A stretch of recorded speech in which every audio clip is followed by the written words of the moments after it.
तो स्वयंभू संत रामपाल की मुश्किलें अब ताउम्र बरकरार रहेंगी। आजीवन कारावास की सजा रामपाल को दी गई है। हत्या के 2 मामलों में रामपाल को उम्र कैद की सजा सुनाई गई। इससे पहले मंगलवार को एक मामले में उसे मरते दम तक उम्र कैद की सजा मिली और आज बुधवार को भी एक अन्य मामले में उसे उम्र कैद की सजा हुई। रिपोर्ट देखिए।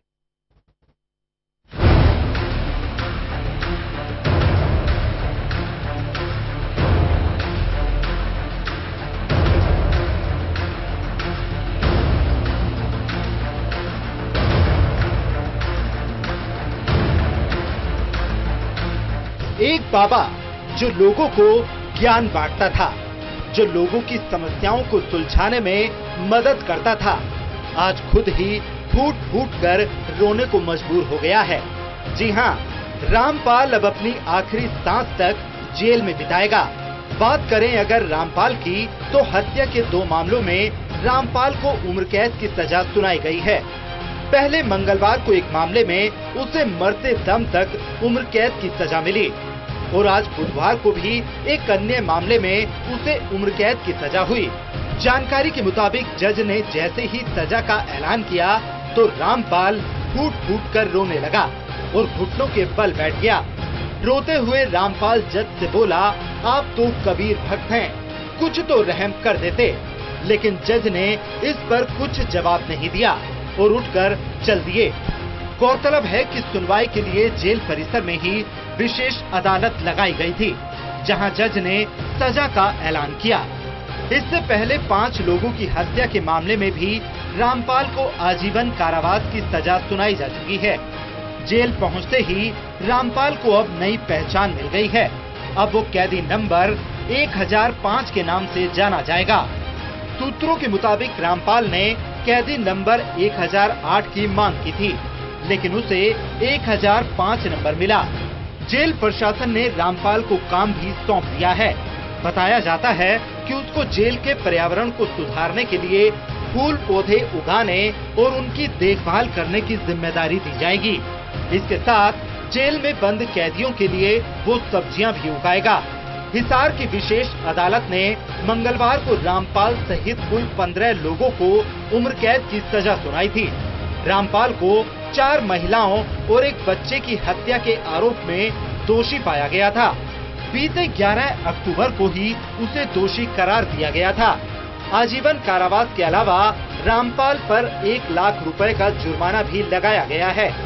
मामलों की अगर बात की जाए तो जिन मामलों में रामपाल को सजा सुनाई गई है, उनमें पहला केस महिला भक्त की संदिग्ध मौत का है, जिसकी लाश सतलोक आश्रम से 18 नवंबर 2014 को बरामद की गई थी। जबकि दूसरा मामला उस हिंसा से जुड़ा है जिसमें रामपाल के भक्त पुलिस के साथ भिड़ गए थे। इस दौरान करीब 10 दिन चली हिंसा में 4 महिलाएं और एक बच्चे की मौत हो गई थी। 67 वर्षीय रामपाल और उसके अनुयायी नवंबर 2014 में गिरफ्तारी के बाद से जेल में बंद थे।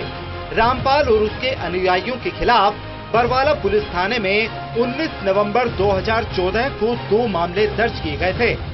फैसले के मद्देनजर पुलिस को रामपाल के समर्थकों के एकजुट होने का डर था। इसके चलते पड़ोसी जिले और राजस्थान से लगती सीमाएं सील कर दी गई थीं। वहीं हिसार आने जाने वाली सभी ट्रेनों का संचालन बंद कर दिया गया था। दूसरे जिलों से भी पुलिस बल बुलाया गया था। हिसार में रैपिड एक्शन फोर्स कंपनियां तैनात की गई। आपको बता दें कि इस मामले में कोर्ट पिछले महीने अपना फैसला सुनाने वाला था, लेकिन राम रहीम के मामले में भड़की हिंसा को देखते हुए फैसला नहीं सुनाया था। प्रशासन को डर था कि संत रामपाल के मामले में भी फैसला आने के बाद उनके समर्थक उग्र हो सकते हैं और हिंसा भड़क सकती है। इसलिए पूरी तैयारी करने के बाद कोर्ट ने अपना फैसला सुनाते हुए दोषी करार दिया और अब सजा सुनाई। Special desk, total news. तो हत्या के 2 मामलों में रामपाल को उम्र कैद की सजा सुनाई गई है। पहला मंगलवार को एक मामले में उसे मरते दम तक उम्र कैद की सजा मिली और बुधवार को भी एक अन्य मामले में उसे उम्र कैद की सजा हुई। जज ने जैसे ही सजा का ऐलान किया, रामपाल फुट फुट कर रो गया और घुटनों के बल बैठ गया। वैसे आज तो रामपाल को अपने गुनाह याद जरूर आए होंगे, लेकिन चलिए आपको बताते हैं कि आखिर रामपाल पर कितने मामले चल रहे हैं। रामपाल की फिर बड़ी मुश्किलें। एक और मामले में उम्र कैद की सजा। रामपाल को आजीवन कारावास। सजा सुनते ही फूट फूट कर रोया रामपाल।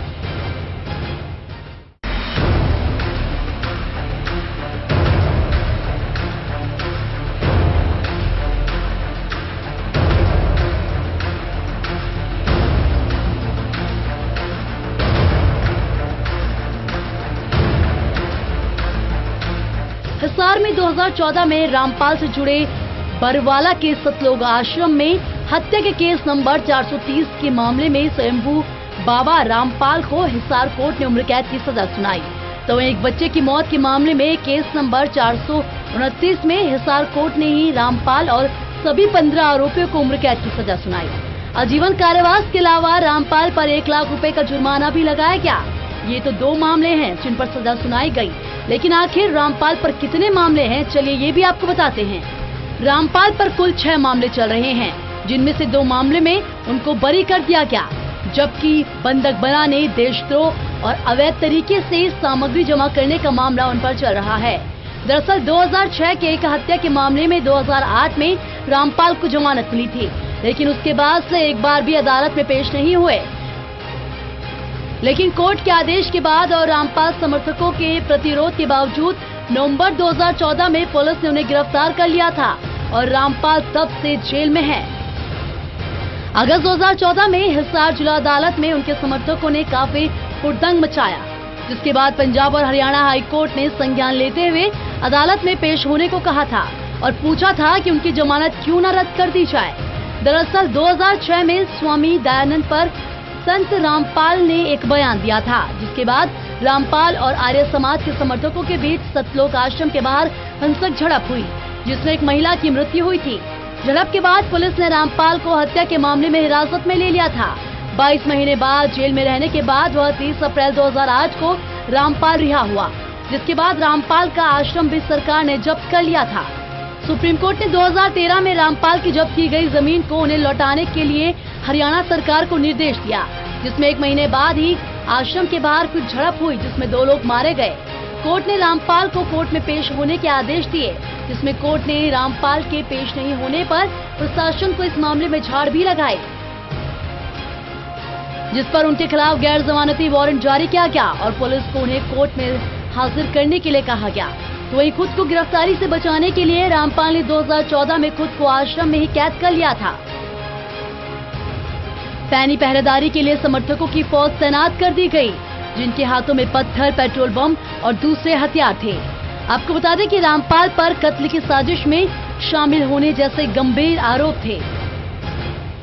पुलिस को लंबे संघर्ष के बाद रामपाल का आश्रम खाली कराने में कामयाबी मिली, लेकिन इस झड़प में 6 लोग मारे गए थे। Special desk, total news. खुद को कबीरपंथी और भगवान का रूप बताने वाला रामपाल हिंदू धर्म के भगवानों को नहीं मानता। हरियाणा के सोनीपत के गोहाना तहसील में जन्मे रामपाल दास हरियाणा सरकार के सिंचाई विभाग में जूनियर इंजीनियर की नौकरी किया करता था। इसके बाद वो कैसे आश्रम बनाकर अपार धन दौलत का स्वामी बन गया और अपने चमत्कारों से कैसे भोली भाली जनता को पागल बनाता था, उसकी कहानी कम रोचक नहीं है।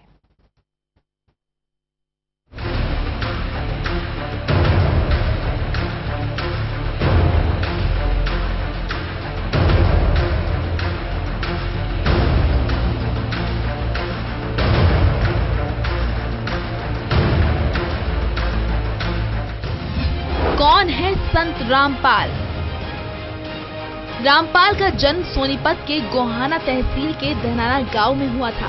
पढ़ाई पूरी करने के बाद रामपाल को हरियाणा सरकार के सिंचाई विभाग में जूनियर इंजीनियर की नौकरी मिल गई। नौकरी के दौरान ही रामपाल की मुलाकात 160 साल के कबीरपंथी संत स्वामी रामदेवानंद महाराज से हुई। रामपाल उनका शिष्य बन गया। रामपाल का नौकरी से इस्तीफा। स्वामी के करीब आने के बाद रामपाल उनके रंग में रंगने लगा। 1995 को संत रामपाल ने 18 साल की नौकरी से इस्तीफा दे दिया। रामपाल सत्संग करने लगा। फिर धीरे धीरे रामपाल खुद संत बन गया। उसके अनुयायियों की संख्या बढ़ने लगी। कमला देवी नाम की एक महिला ने करौथा गांव में रामपाल को आश्रम के लिए जमीन दी। फिर 1999 में रामपाल ने सतलोक आश्रम की नींव रखी। खुद को कबीरपंथी कहता था रामपाल खुद को कबीरपंथी कहता था। हरियाणा के हिसार में उसका सतलोक आश्रम है। जब इस आश्रम पर पुलिस ने छापा मारा तो वहाँ की सुविधाएं देखकर उनकी आंखें चौंधिया गई। खासकर रामपाल के निजी कक्ष में लग्जरी सुविधाएं पाई गई। ये भी पता लगा कि आश्रम में भक्तों का आना तो आसान रहता था, लेकिन निकलना उतना ही मुश्किल। समर्थक उसे धरती पर भगवान का स्वरूप मानते थे। रामपाल ने यूं विज्ञान की मदद से तैयार की फरेब की दुनिया। विज्ञान के जरिए लोगों को बेवकूफ बनाता था रामपाल और लोग समझते थे चमत्कार। रामपाल ने इंजीनियरिंग और विज्ञान के छोटे मोटे आविष्कारों को अपने आश्रम में इस तरह इस्तेमाल किया कि लोग इसे चमत्कार समझते थे। अपने सिंहासन में लगी हाइड्रोलिक लिफ्ट के जरिए वो एक जगह से दूसरी जगह निकल आता था।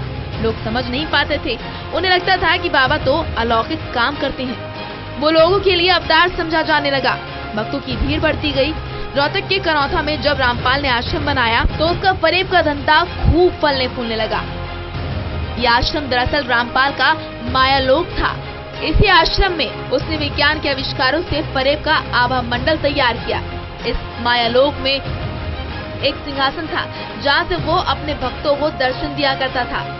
इसके चारों तरफ बुलेट प्रूफ शीशा लगा होता था। किसी को पता नहीं चलता था कि रामपाल इसके भीतर कैसे पहुँचता है। वो नीचे से कहीं से निकलता था। प्रवचन खत्म होने पर बाहर निकले बिना दूसरी तरफ हाजिर हो जाता था। हाइड्रोलिक मशीन पर टिका होता था सिंहासन। इसका राज यहाँ बना तहखाना था। इसी तहखाने से रामपाल दौड़कर दूसरी तरफ भागता था। इसे एक चमत्कार में बदलने के लिए उसने अपनी सारी इंजीनियरिंग भिड़ा दी थी। ये सिंहासन दरअसल एक हाइड्रोलिक मशीन पर टंगा हुआ था। इस सिंहासन में बटन लगे होते थे। बटन दबाते ही रामपाल तहखाने से सीधा प्रवचन के लिए डब्बे में पहुंच जाता था। प्रवचन खत्म तो बटन दबाया, सिंहासन नीचे। इसी तरह की कई ऐसी चीजें उसके आश्रम में थी जिसे लोग चमत्कार समझते थे, लेकिन दरअसल वो इंजीनियरिंग या विज्ञान के हल्के फुल्के आविष्कार थे। लेकिन जब रोहतक के आश्रम में विवाद हुआ तो रामपाल को यहाँ से भी भागना पड़ा। बरवाला में उसने सतलोक आश्रम की स्थापना कर डाली। यहाँ पर भी इसी इंजीनियरिंग के दम पर वो लोगों को बेवकूफ बनाया करता था। लेकिन जब पंजाब और हरियाणा उच्च न्यायालय ने उसके खिलाफ गैर जमानती वारंट निकाला और वो पुलिस की बड़ी कार्रवाई के बाद गिरफ्तार हुआ तो उसकी इंजीनियरिंग कोई काम नहीं आ सकी। National desk, total news. एक बड़ा साम्राज्य, करोड़ों अनुयायी, सुख सुविधाओं में रहने वाला रामपाल अब सलाखों के पीछे है। उसके कारनामों ने उसका भंडाफोड़ किया। और सिर्फ रामपाल ही नहीं, और भी ऐसे कई बाबा हैं जिनके चेहरे से नकाब उतर चुका है और वो सलाखों के पीछे हैं।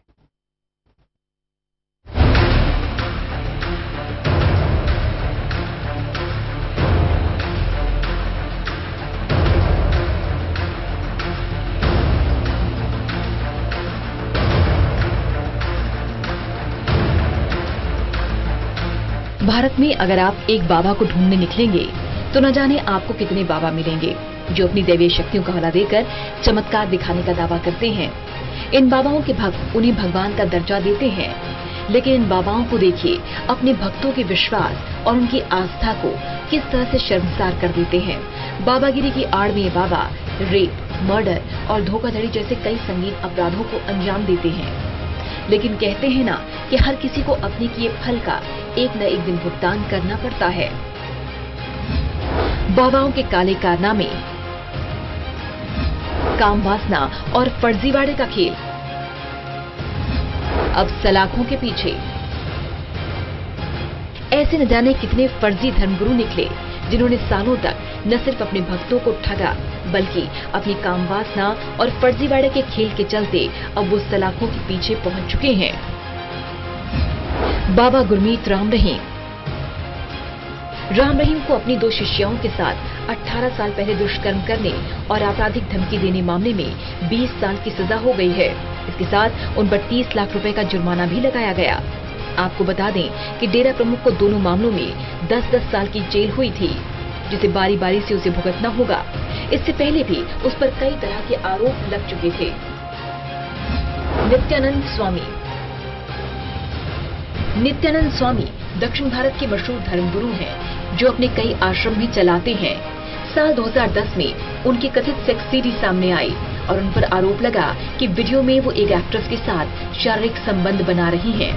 हालांकि बाद में इस सीडी की जांच हुई और फॉरेंसिक लैब ने इस सीडी को सही बताया।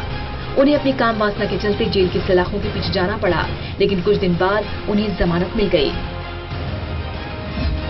स्वामी परमानंद। रामशंकर तिवारी और स्वामी परमानंद को सेक्सुअल हैरेसमेंट के आरोप में पिछले साल यूपी पुलिस ने गिरफ्तार किया था। आरोप के मुताबिक बाबा उन महिलाओं को अपना शिकार बनाता था जो मां न बन पाने के कारण परेशान रहती थीं। स्वामी परमानंद ऐसी महिलाओं के इलाज के नाम पर उनके साथ अपनी घिनौनी करतूतों को अंजाम दिया करता। हालांकि आरोपी बाबा ने खुद पर लगे इन आरोपों से इनकार किया था। स्वामी भीमानंद महाराज। चित्रकूट के चमरोहा गांव के निवासी स्वामी भीमानंद साल 1997 में दिल्ली के लाजपत नगर से गिरफ्तार किया गया था। भीमानंद पर देश भर में व्यापक स्तर पर सेक्स रैकेट चलाने का आरोप लगा था। हालांकि जब स्वामी भीमानंद महाराज जेल से बाहर आया, तब खुद को साईं बाबा का शिष्य बताने लगा था। आसाराम बापू। नाबालिग लड़की से रेप के मामले में जेल की सजा काट रहे आसाराम के खिलाफ कई आपराधिक मामले दर्ज हैं। फिलहाल राजस्थान के जोधपुर जेल में आसाराम अपने कुकर्मों की सजा काट रहा है। आसाराम के खिलाफ गैर कानूनी रूप से जमीन हथियाने, तंत्र मंत्र के लिए बच्चों की हत्या करने, रेप करने सहित अन्य कई मामलों में पुलिस जांच कर रही है। ये वो फर्जी बाबा हैं जो अब सलाखों के पीछे हैं। सालों से लोगों के विश्वास और आस्था के साथ इन्होंने खिलवाड़ किया, लेकिन देश के विवादित बाबाओं की पोल खुलते देर नहीं लगी। देर से ही सही इनकी करतूतें जनता के सामने खुल गईं। Special desk, total news.